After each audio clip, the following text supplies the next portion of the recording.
Minus temperature की ठंड, हाथों में बड़े बड़े पोस्टर और हजारों की तादाद में सड़कों पर उतरे ये लोग। ये तस्वीरें हैं भारत के पहाड़ी रीजन लद्दाख की, जहां आज कोई लेह चलो का नारा दे रहा है तो कोई चीख चीख कर कह रहा है वी डिमांड स्टेट की मांग कर रहा है। दोस्तों, आलम तो ये है कि लोगों के घरों में चूल्हे बंद हैं, शहर बंद है, लेकिन उनकी मांगे साफ है और वो इससे टस से मस होने को तैयार नहीं है।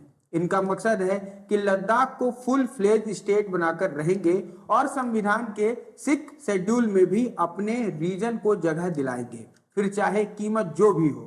दोस्तों, 3 फरवरी से स्टार्ट हुए इस मैसी प्रोजेक्ट को आज लगभग 2 हफ्ता होने को आया है और इसमें कारगिल डेमोक्रेसी अलायंस से लेकर 3 इडियट्स वाले सोनम वांगचुक भी शामिल हैं। इन्होंने तो इवन 21 दिन तक व्रत का ऐलान भी कर दिया है। लेकिन इन सब बातों में सवाल यह आता है कि भाई अचानक से लद्दाख के लोगों ने इतना बड़ा बवाल क्यों खड़ा कर दिया? ऐसा क्या हो गया कि वो सरकार पर इस कदर भड़के हुए हैं? इनकी ये मांग आखिर कहां तक जायज है और क्या सच में यह पूरा बवाल केवल राज्य को लेकर है या फिर यह तमाशा किसी और के कहने पर हो रहा है? लद्दाख में पिछले कुछ सालों से प्रोटेस्ट हो रहे हैं। ऐसे लोग जो वार के समय हमारे जवानों के कंधे से कंधा लगाकर मदद करते हैं, यहां तक जिन लोगों ने आर्टिकल 370 के हटने के बाद कहा था कि ये उनका पहला इंडिपेंडेंट डे है, वो लोग आज भारत से नाराज हैं। लेकिन क्यों? आज के इस वीडियो में हम समझेंगे कि लद्दाख भारत से क्या चाहता है।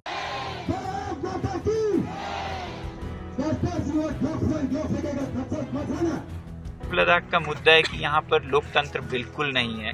मतलब जम्मू कश्मीर अब लोकतंत्र बहाल होगी, स्टेटहुड बहाल होगी, मगर लद्दाख को ऐसा नहीं दिया जाएगा। इंडस्ट्रियल लॉबीज, माइनिंग लॉबीज का दबाव है सरकार पर कि वो लद्दाख को संरक्षित न रखें ताकि वो अपना खेल खेल सकें। लद्दाख से आवाजें उठा रहे हैं कि लद्दाख के लोग भी हर तरह से आवाज उठाकर सरकार को बताएं कि आपने वादा किया है तो आपको ये निभाना होगा। What Ladakh wants. अब समझते हैं कि लद्दाख के लोग चाहते क्या हैं। दोस्तों, 2019 में आर्टिकल 370 हटाया गया और लद्दाख को अपनी खुद की आइडेंटिटी मिली। लद्दाख के लोग पिछले 70 सालों से यही मांग कर रहे थे जो 2019 में पूरी हुई। आर्टिकल 370 हटाने से पहले लद्दाख एब्सेंट था, हमारे बजट में से, हमारे अटेंशन में से, हमारे पॉलिसीज में से, क्योंकि आज पूरे लद्दाख के लिए लोकसभा में केवल एक ही सीट है, वही राज्यसभा में इनका रिप्रेजेंटेशन 0 है। वही दोस्तों, लेकिन जब आर्टिकल 370 हटा तो लेह में तो लोग सेलिब्रेट कर रहे थे। उन्हें लगा कि अब उनकी आवाज सरकार तक पहुंचेगी।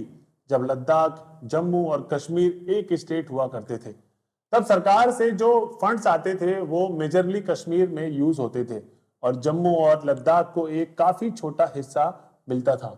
इसका एक मेन रीजन दोस्तों ये भी था कि सरकार कश्मीर की होती थी, प्लस सिक्योरिटी पर्सपेक्टिव से भी कश्मीर में फंड्स की जरूरत ज्यादा होती थी। बट ये लद्दाख के लोगों के लिए काफी अनफेयर हुआ करता था, क्योंकि नंबर 1, उनके डेमोग्राफिक अलग है, वो अलग भाषा बोलते हैं, उनका कल्चर अलग है, तो उनका रिप्रेजेंटेशन भी नहीं होता था। फोकस सिर्फ कश्मीर पर होता था।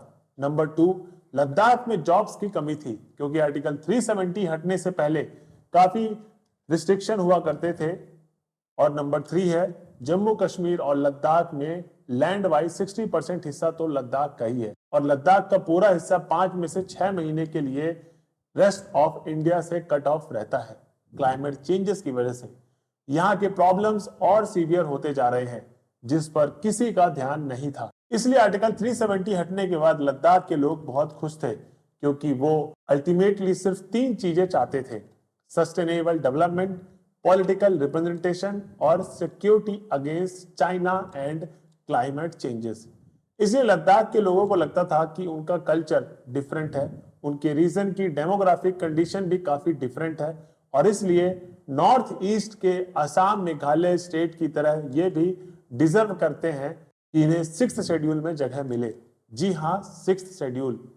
दोस्तों, ये इंडिया कॉन्स्टिट्यूशन का वो हिस्सा है जो ट्राइबल एरियाज को स्पेशल पावर देता है और आर्टिकल 244(2) और आर्टिकल 375(a) के तहत वहां के जनजातीय लोगों के अधिकारों को रक्षा पर बात करता है।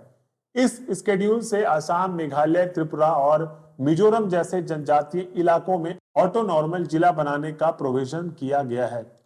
राज्य के अंदर इन जिलों को legislative, judicial and administrative autonomy दी जाती है। साथ ही गवर्नर को ऑटोनॉमस डिस्ट्रिक्ट का गठन करने और पुनर्गठित करने का अधिकार भी दिया गया है। बस ऐसे ही अधिकार को पाने के लिए लद्दाख ने भी अपनी आवाज तेज की हुई है। अब आप लोग बोलोगे भाई आर्टिकल 370 तो हट गया, लद्दाख के लोग यही तो चाहते थे, तो वो अब तो खुश क्यों नहीं है? अब क्योंकि आर्टिकल 370 पहला बैरियर था। असली प्रॉब्लम यानी अब्सेंट लद्दाख वाला प्रॉब्लम आर्टिकल 370 हटने से पूरी तरह से सॉल्व नहीं होता है। जब आर्टिकल 370 हटा उसके बाद Jammu and Kashmir reorganisation act 2019 आया, जिसमें जम्मू और कश्मीर को और लद्दाख को यूनियन टेरिटरी बनाया गया। Union territory industrial central government के अंडर आती है, लेकिन फिर भी इसमें दो तरह की यूनियन है, with legislator and without legislator. Delhi एक यूनियन टेरिटरी है, लेकिन विथ लेजिस्लेटर यानी उसे सेंट्रल गवर्नमेंट भी एडमिनिस्ट्रेशन करती है और साथ ही साथ वहां इलेक्शंस भी होते हैं, जिससे दिल्ली के लोगों के पास एक्स्ट्रा पावर्स रहती है अपने खुद के लीडर चुनने की। अब जम्मू एंड कश्मीर को भी वैसे ही विद लेजिस्लेचर वाली यूनिटरी बनाया गया, लेकिन लद्दाख को विदाउट लेजिस्लेटर, मतलब लद्दाख को उनके चुने हुए लीडर नहीं बल्कि ब्यूरोक्रेट्स चलाते हैं। इसका एक सोल्यूशन है, वो यह है कि 6 शेड्यूल जो मैंने आपको पहले बताया, ये भारत के संविधान में एक ऐसा किया हुआ प्रोविजन है जो ट्राइबल एरियाज को सेल्फ एडमिनिस्ट्रेशन के राइट्स देता है। अब दोस्तों इसमें सबसे सैड पार्ट तो यह है कि हर पार्टी की सरकार जानती है इस फैक्ट के स्ट्रिक्ट शेड्यूल वाला पॉइंट सरकार के मैनिफेस्टो का भी हिस्सा था। फिर भी आर्टिकल 370 हटे हुए 3 साल हो गए, लेकिन इस पर कोई एक्शन नहीं लिया गया। इसकी वजह से लोकल्स के मन में एक डर सा बैठ गया कि शायद आर्टिकल 370 हटने के बाद प्राइवेट कंपनी लद्दाख में आकर डेवलपमेंट के नाम पर एनवायरनमेंट को डिस्ट्रॉय कर देगी। अगर केवल पॉलिसी मेकिंग में इन्वॉल्व नहीं होंगे तो पहले में और अब में क्या ही फर्क हो जाएगा। पहले भी कश्मीर की मदद मांगनी पड़ती थी, अब सेंट्रल गवर्नमेंट से मदद मांगनी पड़ेगी और ऐसा ही होता रहेगा। वही सोनम वांगचुक और वहां के लोगों का कहना है कि सरकार ने लद्दाख को 6000 करोड़ से ज्यादा फंड्स लद्दाख के डेवलपमेंट के लिए एलोकेट हुए थे, लेकिन वो यूटिलाइज हुए ही नहीं, लैप्स हो गए, क्योंकि इन्हें यूटिलाइज कैसे करना है ये ब्यूरोक्रेसी के हाथ में है, न कि लद्दाख के लोगों के हाथ में। और साथ में सरकार ने 12000 जॉब्स देने की प्रॉमिस की थी, जिसमें सिर्फ 800 जॉब दिए गए। इसलिए ऐसे फैक्ट की वजह से लद्दाख के लोगों का भारत सरकार पे से ही विश्वास उठ रहा है और आक्रोश भी है।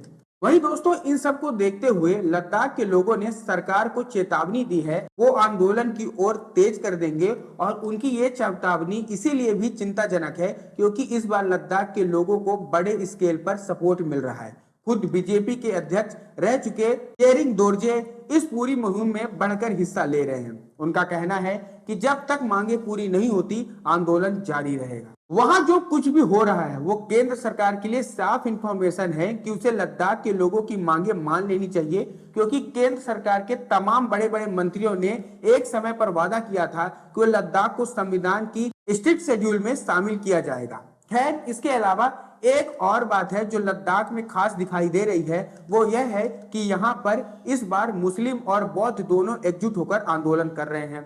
यही कारण है दोस्तों कि मोदी सरकार पर दबाव बनाने के लिए लद्दाख की हर इलाके में आंदोलन तेजी से फैल रहा है। वहीं दोस्तों अब सवाल ये भी उठ आता है कि जब लोग इतना प्रोटेस्ट कर ही रहे हैं तो आखिर इसे स्टेट बनाने में प्रॉब्लम क्या है? आखिर क्यों सरकार इतना सोच विचार कर रही है? इस सवाल का जवाब यहाँ के स्ट्रगल और पॉपुलेशन में अप्लाई करता है। दरअसल जनगणना 2011 के मुताबिक लद्दाख की आबादी 2,75,000 थी, जो कि अब ज्यादा से ज्यादा 3 लाख होगी। ऊपर से एक लंबे आंदोलन के बाद लद्दाख जम्मू कश्मीर से अलग होकर केंद्र शासित प्रदेश बना और अब उसने स्टेटहुड की मांग को पकड़ लिया है। सरकार ने भी अभी जम्मू कश्मीर को ही एक पूर्ण राज्य बनाने को लेकर कोई पहल नहीं की है, तो फिर लद्दाख को अचानक इस तरह से राज्य नहीं बनाया जा सकता। और रही बात लोकसभा सीट देने की, तो फिलहाल केंद्र सरकार के लिए ये संभव नहीं है, क्योंकि लोकसभा सीट पूरे देश के लिए निर्धारित रहती है। दोस्तों, इसकी संख्या में साल 2026 से पहले तक कोई इजाफा नहीं किया जा सकता, इसलिए 2026 में परिसीमन प्रक्रिया जब शुरू होगी